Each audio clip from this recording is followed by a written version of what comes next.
शब्दांचीच रत्ने, शब्दांची शस्त्रयत्ने, शब्दही आमच्या जीवाचे जीवन, शब्द धन वाटू जन लोका.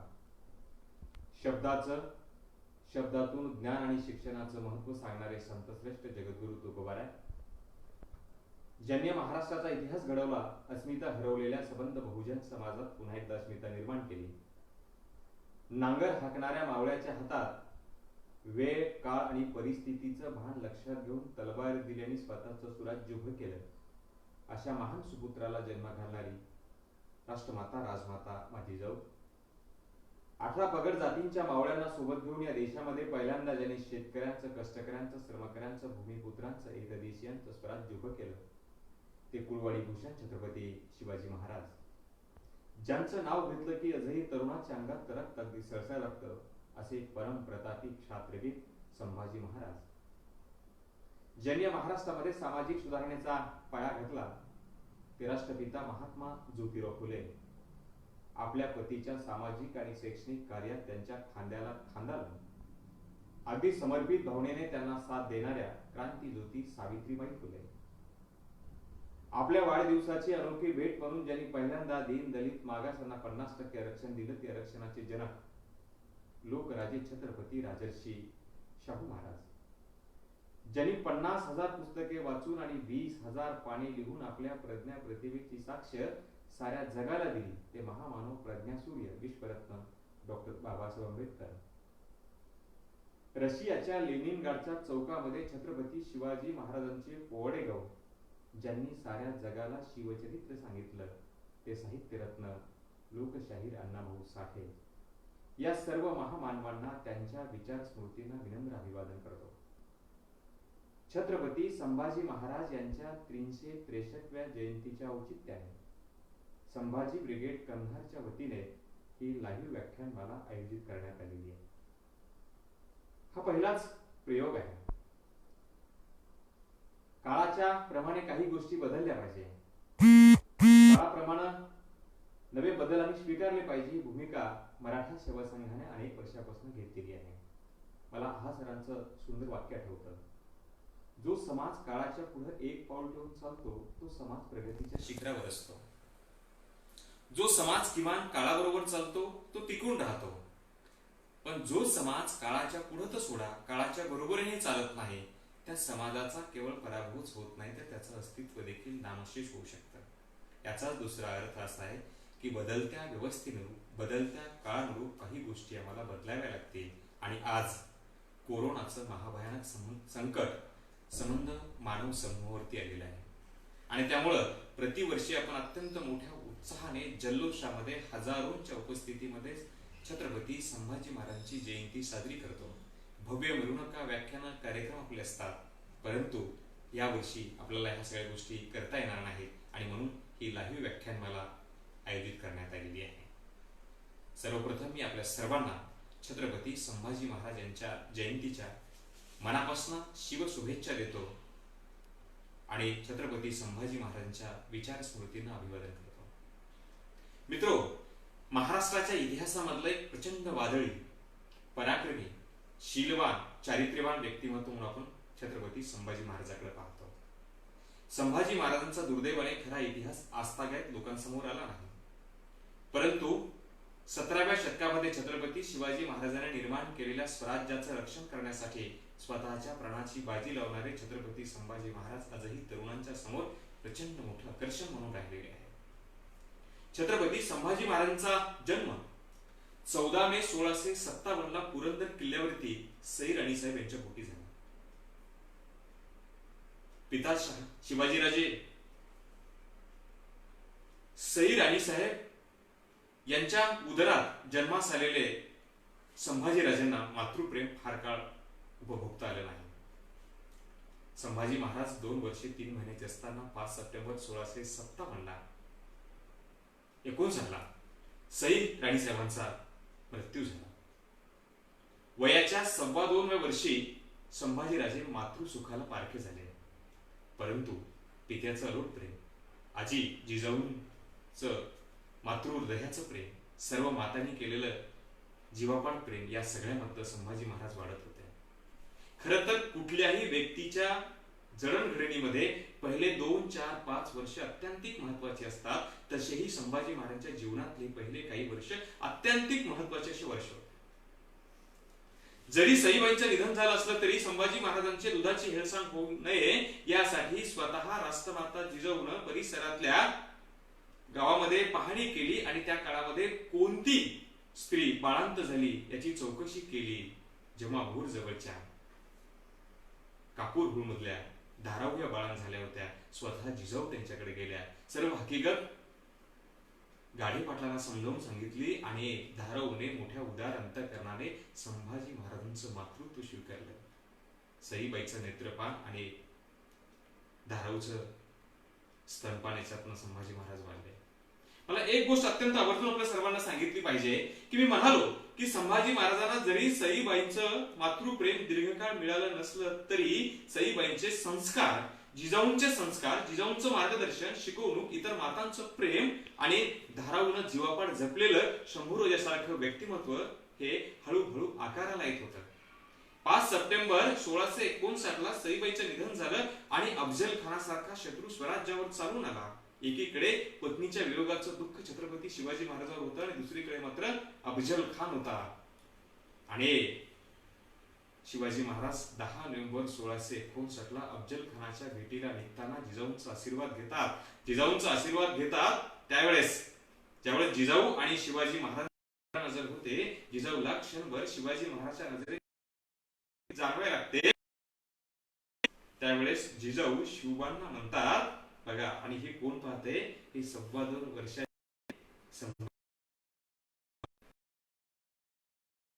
शिवबा आहात म्हणून किंतु बाळगता. तुम्ही विजयी होऊन गडावर याल याची आम्हाला खात्री आहे, पण जर खानाच्या भेटीत काही दगाफटका झाला तर तुम्ही चिंता करू नका. 2.25 वर्षाच्या बाळ शंभूला आम्ही गादीवर बसवू आणि या स्वराज्याचा रथ पुढे नेऊ. त्याच्या पुढचं अत्यंत महत्वाचं वाक्य आहे. शिवबाला म्हणतायत छत्रपती संभाजीराजे बाजूला 2.25 वर्षाचे ते पाहत आहेत. पुढे काय म्हणतात, शिवबा तुमच्या समोर अफजल खान आहे म्हणून आम्ही असं बोलतो असं नाही. जर स्वराज्याचा शत्रू म्हणून तुमच्या समोर खुद्द तुमचे पिता शहाजीराजे भोसले जरी आले असते तरी आम्ही तुम्हाला हेच सांगितलं असतं की जा जा राजे जा, त्या शहाजीच्या खांडोळ्या करून गडावर परत या. तुमचं कुमकुम तिलक करायला आम्ही तयार आहोत. जिजाऊनं किती धाडसाने शिवबाला प्रतापगडाच्या पायथ्याशी पाठवलं हे 2.25 वर्षाच्या संस्कारशील संभाजीनं पाहिलं, अनुभवलं. आणि मग प्रतापगडाच्या पायथ्याशी 10 नोव्हेंबर 1659 ला दुपारी 2 वाजता शिवाजी महाराज आणि अफजल खानाची भेट झाली. तुम्हाला माहिती मी हा दीर्घ प्रसंग या ठिकाणी सांगणार नाही, मला छत्रपती संभाजी महाराजचं चरित्र सांगायचं आहे. परंतु त्या भेटीमध्ये अफजल खानाचा कोथळा बाहेर आला आणि गडावर आनंद झाला. अफजल खान म्हणजे साक्षात मृत्यूला आमंत्रण होतं. जो रशियन मुस्लिम होता, 6.5 फूटहून 131 किलो वजन, त्याच्यात ताकद एवढी होती की तो पोलादी पार वाकवायचा आणि वाकवलेली पार सरळ करायचा. एवढ्या शक्तिशाली असणाऱ्या अफजल खानाला शिवबाने धूळ चालली आणि त्याचा कोथळा बाहेर काढला आणि प्रतापगडाच्या पायथ्याशी त्याला गाळलंय. हा प्रसंग शंभू राजांनी केवळ ऐकलाच नाही तर आपल्या मनावरती बिंबवला. संस्कार कसे होतात, अनुभवातून शिकतात. बाळकडू शंभू राजांना घरात मिळालं शौर्याचं, पराक्रमाचं, धाडसाचं. शत्रू कितीही मोठा असला तरी त्याला उघड भिडण्याचं, भेटण्याचं आणि त्याला लोळवण्याचं. पुढं ज्या वेळेस शिवाजी महाराज प्रतापगडाच्या पायथ्याशी गेले ते परत शंभूराजांना भेटीसाठी आले नाही. तुम्हाला माहिती आहे पुढचा प्रसंग आहे की 2 मार्च 1660 ला सिद्धी जोहरनं वेढा दिलेला आहे पन्हाळगडावर. वेढा इतका मजबूत आहे की मुंगीला जायला रस्ता नाहीये. शिवाजी महाराज अडकून पडले आहेत. मार्चला दिलेला सिद्धीचा वेढा मार्च, एप्रिल, मे, जून आणि जुलै 12 जुलैला शिवाजी महाराज पन्हाळवरून निष्ठून विशाळगडाकडे गेलेले आहेत. तोही प्रसंग 2-2.5 वर्षाचे शंभूराजे अनुभवतायत, पाहतायत की आपला पराक्रमी पिता सिद्धी जोहरच्या खिंडीमध्ये अडकलेला आहे. अशा वेळेस स्वतः जिजाऊ तलवार घेऊन निघतात. प्रयत्न करूनही सिद्धीचा वेढा उठवता येत नव्हता. त्यामुळे जिजाऊ बाहेर पडल्या, परंतु नेताजी पालकरांनी मोठ्या प्रयत्नानं जिजाऊंना त्याच्यापासून परावृत्त केलं आणि सांगितलं की आम्ही सोडू. आणि पुढे 12 जुलैला शिवा काशीदनं बलिदान दिलं आणि बांधल देशमुखाच्या 600 फौजेनं प्रचंड मोठा पराक्रम केला. त्यामध्ये बाजीप्रभू असतील आणि लखुजीराव जाधवांचे पंतू शंभूसिंग जाधव असतील, शिवाय सिद्धी हिलालचे 5 पोरं असतील, यांनी बलिदान दिलं आणि शिवाजी महाराज पन्हाळून निसटले आणि विशाळ गडावर सुखरूप पोहोचले. हाही प्रसंग बाळ शंभूने आपल्या मनावरती कोरला की 60,000 सैन्यातनं निष्ठून विशाळ गडावर सुखरूप कसं आपले पिता पोहोचले असतील, वाटेत किती अडचणी आल्या असतील, घोडखिंड कोणी लढवली, किती पराक्रमी मावळे आणि प्राणाची बाजी लावणारे मावळे, शिवरायांसाठी वेळ प्रसंगी जीव देणारे मावळे, सगळं बाल शंभूराजे अनुभवत होते, ऐकत होते आणि याचे कळत नकळत संस्कार त्याच्या मनावर बिंबत होते. आणि यातूनच शंभूराजांच्या व्यक्तिमत्वाला आकार येत होता. भावांनो आणि बहिणींनो, अत्यंत अभिमानानं सांगतोय की महाराष्ट्राच्या इतिहासामध्ये छत्रपती संभाजी महाराज हे असं व्यक्तिमत्व आहे की ज्यांनी प्रचंड पराक्रम गाजवला, ज्यांनी आपली तलवारही गाजवली आणि आपली लेखणी गाजवली. मी ते पुढे तुम्हाला सांगणारच आहे. पुढे वयाच्या 8व्या वर्षी दिलेर खाना संभाजी महाराज पोलीस राहायला गेले. कल्पना करा, अत्यंत धूर्त आणि कपटी असणारा दिलेर खान, तेवढाच धूर्त असणारा मिर्झा राजे जयसिंग याच्या छावणीमध्ये ओलीस राहावं लागलं. कारण पुरंदरच्या तहाच्या वेळेस शिवाजी महाराजांनी जे 23 किल्ले आणि 4 लाख होनाचा मुलूक जो औरंगजेबाला दिला होता, त्या तहाची पूर्ण अंमलबजावणी होईपर्यंत, कारण मिर्झा राजाला शिवाजी महाराजांवरती विश्वास नव्हता, तेव्हा मिर्झा राजाने सांगितलं की तुमचा संभाजी आमच्याकडे ओलीस राहील जोपर्यंत तुम्ही तहाची पूर्तता करणार नाही. कल्पना करा, 8 वर्षाचं चिमुरड पोरग धूर्त कपटी असणाऱ्या दिलेर खानाच्या चावणीमध्ये ओलीस राहत आणि तिथं आपल्या शौर्यानं, चालाकीनं, चातुर्यानं, हजर जबाबीनं दिलेर खानालाही आणि मिर्झा राजालाही चकित करत.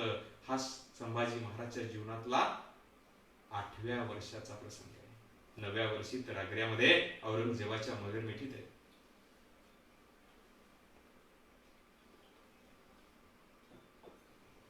छत्रपती शिवाजी महाराज पुरंदरच्या तहात ठरल्याप्रमाणे आग्र्याला निघाले. 5 मार्चला निघून 12 मेला ते आग्र्यामध्ये पोहोचलेले आहेत. आग्र्यामध्ये गेल्यानंतर आग्र्यामध्ये जात असताना खरं तर आग्रा भेट, औरंगजेबाची भेट हे अत्यंत धोक्याचीच भेट होती. औरंगजेबही क्रूर होता, कपटी होता. त्यानं स्वतःच्या बापालाही कैदेत टाकलं होतं आणि सत्तेसाठी आणि सिंहासनासाठी स्वतःच्या सख्या भावालाही मारलं होतं. आशाला भेटायला जाणं इतकी साधी सोपी गोष्ट नव्हती. तरी शिवबा गेले आणि जाताना त्यांनी 9 वर्षाच्या आपल्या लहान मुलाला मुद्दाम नेलं उत्तरेतली राज्य व्यवस्था पाहण्यासाठी, उत्तरेतली समाज व्यवस्था पाहण्यासाठी, उत्तरेतलं राजकारण पाहण्यासाठी. कारण भविष्यामध्ये सगळ्या गोष्टी शंभूराजांना करायच्याच होत्या. आणि म्हणून 9 वर्षाच्या बाल शंभूला घेऊन 12 मेला शिवाजी महाराज आग्र्यात पोहोचतात. धडाक्यात वाढदिवस असतो, त्या वाढदिवसाला शिवाजी महाराज भेट देण्यासाठी जातात. परंतु औरंगजेब मुद्दाम होऊन शिवाजी महाराजांना सरदाराच्या पाठीमागच्या लाईनला उभं करतो. तोही जशवंतसिंह सारखा शिवाजी महाराजांकडून पराभूत झालेल्या सरदाराच्या पाठीमाग. इथं मात्र शिवबाच्या स्वाभिमानाला ठेस पोहोचते आणि भर दरबारात गगनभेदी घोषणा करून शिवाजी महाराज औरंगजेबाला पाठ दाखवून निघून जातात.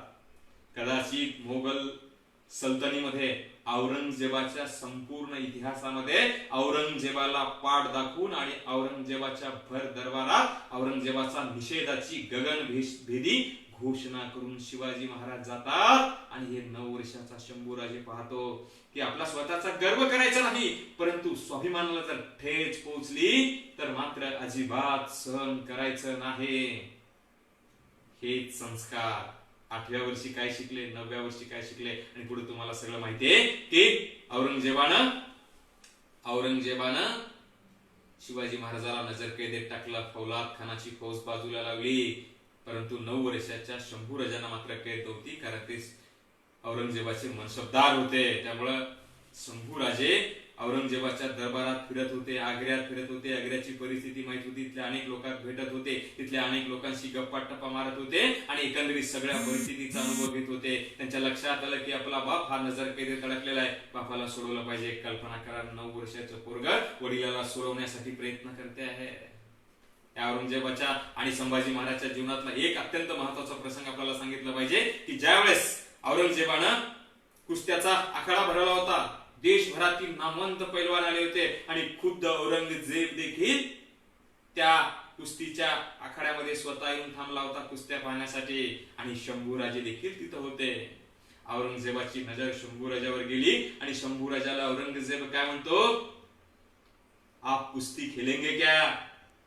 काय उत्तर दिलं असेल संभाजी महाराजांनी? बघा, 9 वर्षाचं चिमुरड पोरग औरंगजेबाच्या नजरेला नजर भिडून सांगतं.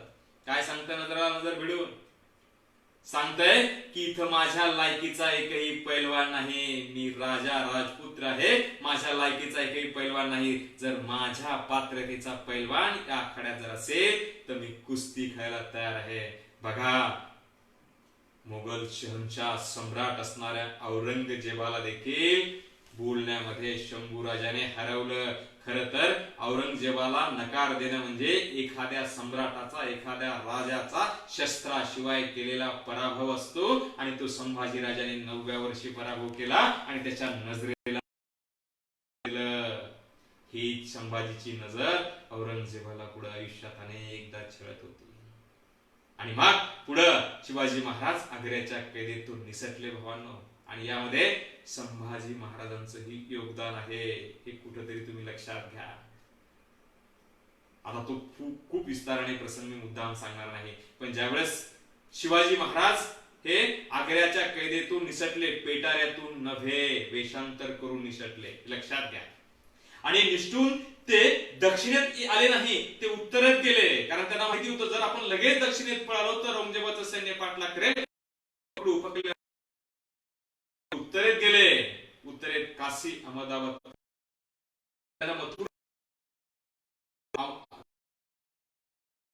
त्यांनी संभाजी महाराजाला ठेवला. आता हा प्रसंग बघा, कुठे रायगड, कुठे आग्रा, कुठे एकटा पोरगा, वय वर्ष 9, अपरिचित ठिकाण, कुठलीही संपर्काची साधनं नाहीत, कुठलीही दळणवळणाची साधनं नाहीत, अशा अपरिचित ठिकाणी शंभू राजांना ठेवण्याचा तो निर्णय किती क्रांतिकारी आणि ऐतिहासिक होता हे आताच्या तरुणांनी लक्षात घेतलं पाहिजे. मुद्दाम शंभू महाराजांचं चरित्र आणि तरुण पिढी हा विषय घेऊन बोलतो आहे. कुठलाही बाप परिचित ठिकाणी आपल्या पोराला एकटं सोडून निघताना किती कासावीस झाला असेल कल्पना करा. परंतु शिवाजी महाराजांनी अत्यंत दूरदृष्टीने काशीला कवी कलशाकडे संभाजी महाराजाला ठेवलेलं आहे. आणि कवी कलशाकडे संभाजी महाराजाला ठेवलं आहे हे शरद पाटील सारखे जागतिक प्राच्य विद्याभ्यासक अतिशय पुराव्याने सांगतात. आणि मग शिवाजी महाराज हे रायगडावरती पोहोचले. शंभूराजे दिसत नाही. जिजाऊने विचारणा केली, सांगितलं की वाटेतल्या प्रवासाच्या दगदगीमुळे शंभूराजांचा देहांत झाला. जिवंत असणाऱ्या पोराला शिवरायाने मृत घोषित केलं आणि ही बातमी औरंगजेबापर्यंत पोहोचण्याची व्यवस्था केली. एवढंच नव्हे तर गडावर उत्तर कार्य देखील केलं. आता जशी संभाजी महाराजांच्या निधनाची बातमी उत्तरेत औरंगजेबाला कळाली, तशीच ती बातमी काशीमध्ये शंभूराजांना देखील कळाली. कल्पना करा भावांनो आणि बहिणींनो, जिवंत असणाऱ्या माणसाला मृत झाल्याचा अनुभव काय असेल. आणि पुढे मग गडावरचं वातावरण शांत झालं की शिवाजी महाराजांनी निवडक विश्वासू सैनिक पाठवून शंभूराजांना गडावरती आणलेलं आहे. तब्बल 6 महिन्यानंतर शंभूराजे गडावर आले. गडावर आल्यानंतर उघड्या बोडक्या कपाळाची येशूबाई पाहून शंभूराजांना काय वाटलं असेल आणि मेलेला आपला नवरा सांगितलेला तो जिवंत पाहून येशूबाईला काय वाटलं असेल, कल्पना आपण करू शकता भावांनो आणि बहिणींनो. याही पाठीमागे शिवाजी महाराजांची किती दूरदृष्टी आणि किती वेगळी भूमिका होती हे आपण कुठेतरी लक्षात घेतलं पाहिजे. या सगळ्या प्रसंगातनं शंभू राजांची जडणघडण होत होती. या सगळ्या प्रसंगातनं शंभू राजांच्या व्यक्तिमत्वाला आकार येत होता. धैर्य धाडस त्याच्यामध्ये निर्माण होत होतं. संकटाला सामना कसा करायचा, प्रसंगाला कसा सामना करायचा, हजरजबाबी कसं राहायचं, हे सगळं शंभूराजे या सगळ्या प्रसंगातून शिकत होते. आणि म्हणूनच जगविख्यात पराक्रमी राजामध्ये शंभू राजांचा नाम उल्लेख आपण करतो.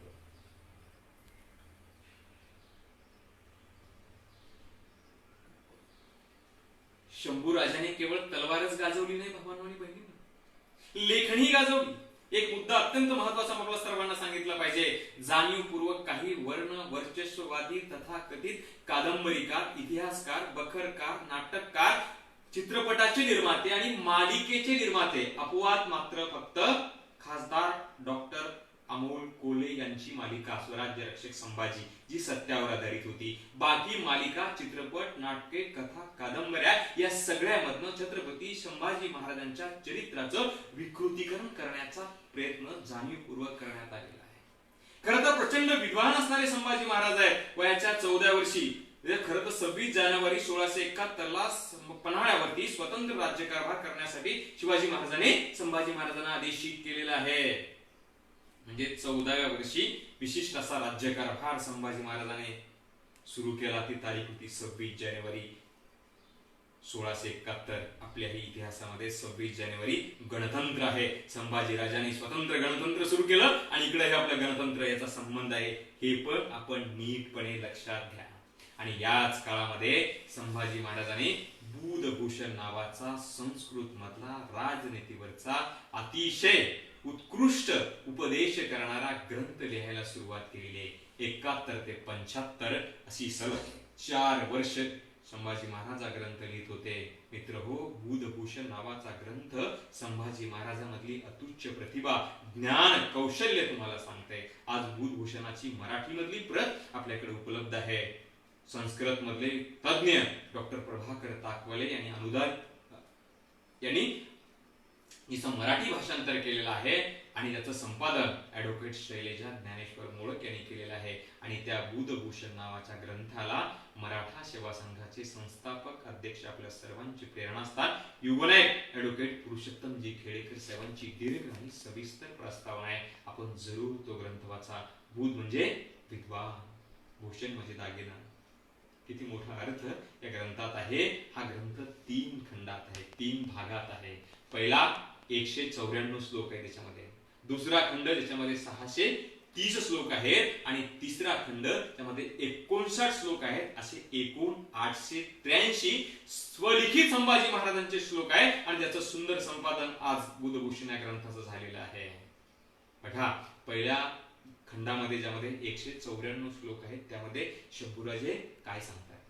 शंभूराजे सुरुवातीलाच सिंधू संस्कृतीचे मूळ पुरुष शंकर, महादेव, पार्वती हे जगातलं पहिलं सिंधू जोडपं यांचा अत्यंत आदरपूर्वक उल्लेख करतात, गौरव करतात. त्यानंतर शहाजीराजे भोसले यांचा गौरव करतात, अभिमानानं सांगतात की भोसले वंशाच्या कुळातील सागरातून सप्रतत्वाने पुढे आलेले म्हणजे शहाजीराजे भोसले. शहाजीराजे भोसले तलवार आणि धनुर्विद्येमध्ये प्रवीण होते असं शंभूराजे आपल्या आजोबाचं गौरव करतात. त्यानंतर शिवाजी महाराजचा गौरव करतात. काय म्हणतात शिवाजी महाराजांना की शिवाने रयतेचं स्वराज्य निर्माण केलं, अस्पृश्य दलित माणसाच्या हातात शस्त्र दिलं, समता निर्माण केली. खरं तर शिवांचा उल्लेख शंभूराजाने या ग्रंथामध्ये शिवकुळातील इंद्रजीत असा केलेला आहे. हेही आपण लक्षात घ्या. संभाजी महाराजांनी आपल्या वारसाचा, वंशजाचा अत्यंत गौरवाने उल्लेख केलेला आहे.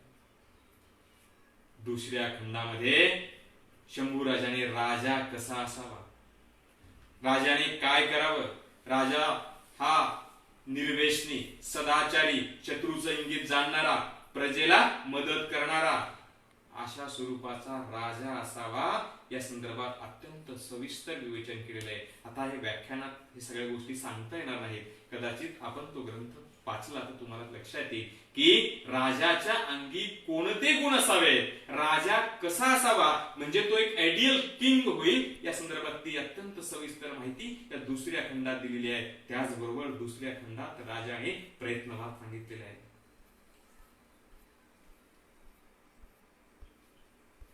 माझ्या तरुण भावांनो आणि बहिणींनो, हा महत्वाचा मुद्दा लक्षात घ्या. हल्ली लोक दैव, पंचांग, वार, भविष्य यावरती विश्वास ठेवतात, परंतु शंभू राजांचा वार, पंचांग, दैव याच्यावर भरोसा नव्हता. ते प्रयत्नवादी होते. ते सांगतात प्रयत्नवादी जे असतात तेच मर्द पुरुष असतात आणि जे दैववादी असतात ते कापुरुष म्हणजे नामर्द असतात. अत्यंत धाडसाचं विधान 17व्या शतकात आपल्या ग्रंथात शंभू राजाने केलेलं आहे. म्हणून तुम्हीही प्रयत्नवादी व्हा, दैववादी नको. हा शंभू राजांचा सल्ला. आणि तिसऱ्या खंडात ज्याच्यामध्ये 59 श्लोक आहे त्याच्यामध्ये राजपुत्र आणि राजकन्या यांच्या अनुषंगानं अत्यंत मौलिक असा उपदेश केलेला आहे. म्हणून आजच्याही 21व्या शतकालाही मार्गदर्शन करणारा अत्युच्च ग्रंथ म्हणजे बुधभूषण त्या काळात दिलेला.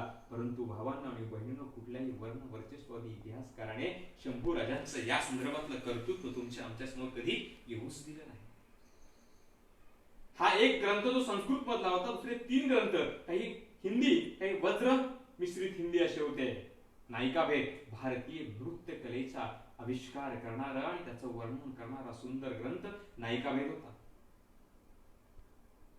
त्यानंतर नखशिख हा 1681 ला शंभू महाराजांनी ग्रंथ लिहिलेला आहे.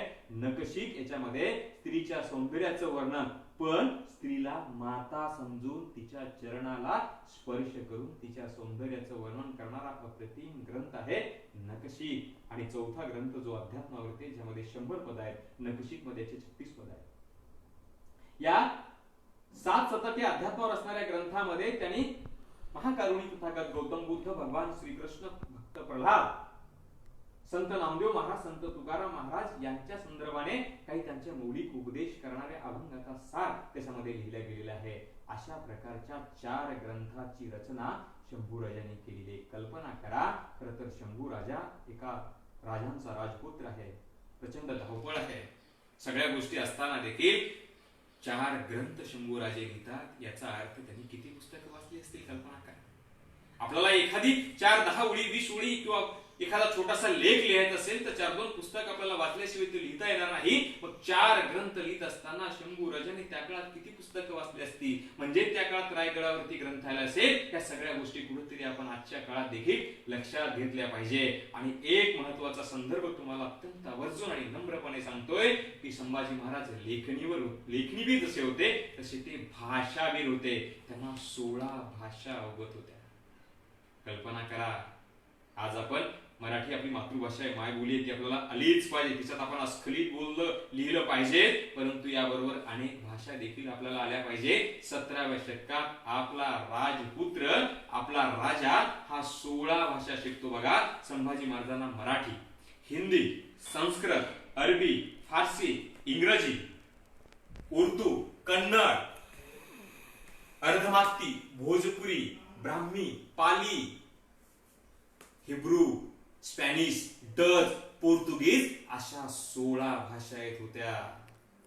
8व्या वर्षी ज्यावेळेस संभाजी महाराज हे दिलेर खानाच्या छावणीत होते त्यावेळेस त्या ठिकाणी इटालियन डॉक्टर निकोलस तोफखान्याचा प्रमुख होता. त्याच्यासोबत संभाजी महाराजांनी इंग्लिश मध्ये चर्चा केल्याचं खुद्द मनुची सांगतोय. याचा अर्थ संभाजी महाराजांना 16 भाषा येत होत्या आणि संभाजी महाराज इंग्रजीमध्ये अस्खलित बोलू शकत होते. फ्रेंच आणि इंग्रज वकिलासोबत इंग्रजीमध्ये संभाषण करण्याची अत्यंतिक महत्वाची जबाबदारी ही शंभू राजांकडेच होती. आज आम्ही शंभू राजांचे वारसदार म्हणून शंभू राजांच्या जयंतीच्या निमित्ताने आपण किती भाषा शिकणार आहोत हा करू नका, तर संभाजी महाराजांच्या चरित्राचं अनुकरण करा. तुमच्या वैयक्तिक आणि कौटुंबिक आणि सार्वजनिक जीवनात तुम्ही तुमच्या शिखरावरती पोहोचणार लक्षात घ्या. संभाजी महाराजांनी शिवाजी महाराजांच्या मृत्यूनंतर जे राज्यकारभार चालवला, अत्यंत नेटाने, अत्यंत शौर्याने, पराक्रमाने हा कारभार चालवला आणि 9 वर्ष या कारभारामध्ये संभाजी महाराजांनी स्वराज्याचा विस्तार केला, स्वराज्याच्या सीमा वाढवल्या आणि स्वराज्याचं रक्षण केलं. खरं तर शिवाजी महाराजांच्या मृत्यूनंतर औरंगजेब 7 लाख सैन्य, 32 करोड रुपयांची प्रॉपर्टी घेऊन, मातब्बर सरदार घेऊन दक्षिणेत उतरला होता, परंतु शंभू राजाने त्यांना साधा स्वराज्याचा खडाही जिंकू दिला नाही. याचाच अर्थ शंभू राजाने शिवाच्या थोरला माधवराव पेशवा याची बायकोची आहे, तिला टीबीचा आजार झाला होता म्हणून तिला रायगडावर ठेवलं होतं, ती तिथंच मेली. तिच्या पायथ्याशी तिची समाधी बांधलेली आहे, तशी नोंद आहे. कारण ते बांधकाम शिवकाळातलं नसून ते पेशवाईच्या काळातलं आहे. तरी आम्हाला गोदावरी नावाची काल्पनिक स्त्री नाटककाराने जोडून टाकली.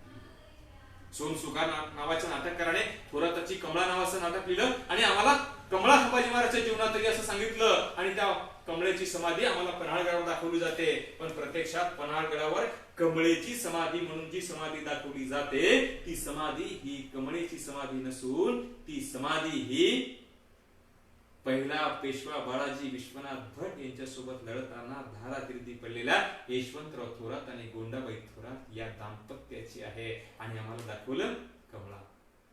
वसंत कानेटकरांनी तुळसा नावाची एक स्त्री संभाजी महाराजांच्या जीवनात जोडून टाकली. भावांनो, गोदावरी, कमळा, तुळसा याच काय कुठल्याच स्त्रीचा येशूबाई सोडलं तर संभाजी महाराजांच्या जीवनात अशा स्वरूपाचा संबंध कधीच आला नाही. का कल्पना करा, त्या काळामध्ये साधे सरदार जहागीरदार देखील 4-4, 5-5 लग्न सहज करत होते.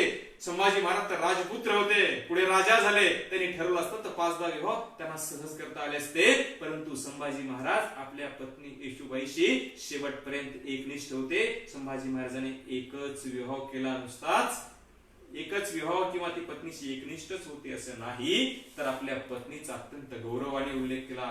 स्त्री सखी राज्ञी जयती आणि तिला सही शिक्क्याचे अधिकार दिले.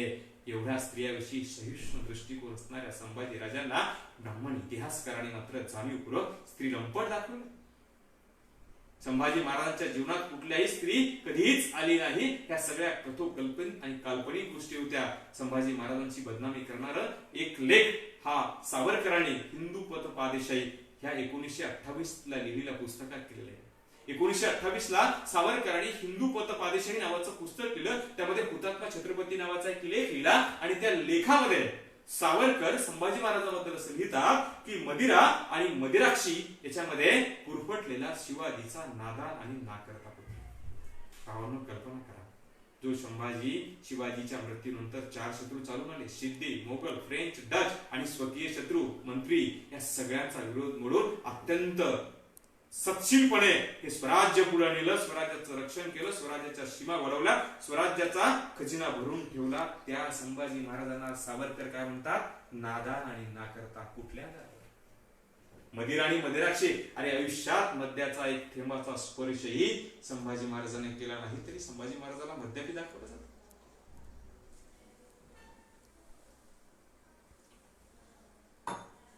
या संदर्भातलं थोडस मला स्पष्टीकरण देणं आवश्यक वाटतं. जेव्हा पोर्तुगीजाशी संभाजी महाराजांची लढाई झाली, पोर्तुगीज हरले, पराभूत झाले, त्यांच्याशी तह झाला. त्या तहामध्ये संभाजी महाराजांनी 2 पिप्पा दारू मागितली होती, परंतु ती 2 पिप्पा दारू ही तोफेची होती, पिण्याची नाही. परंतु आमच्या नाटककारांनी, कथाकारांनी, कादंबरीकारांनी, बखरकारांनी मात्र संभाजी महाराजांनी पोर्तुगीजाकडे 2 पिप्पा दारू मागितली, याचा अर्थ संभाजी महाराज मद्यपी होते असं लावून टाकला. भावांनो, जो माणूस 4 ग्रंथांची रचना करतो, 16 भाषा बोलतो आणि दिवस रात्र ज्यांना लढाई करावी लागते, असा माणूस मद्यपान करतो.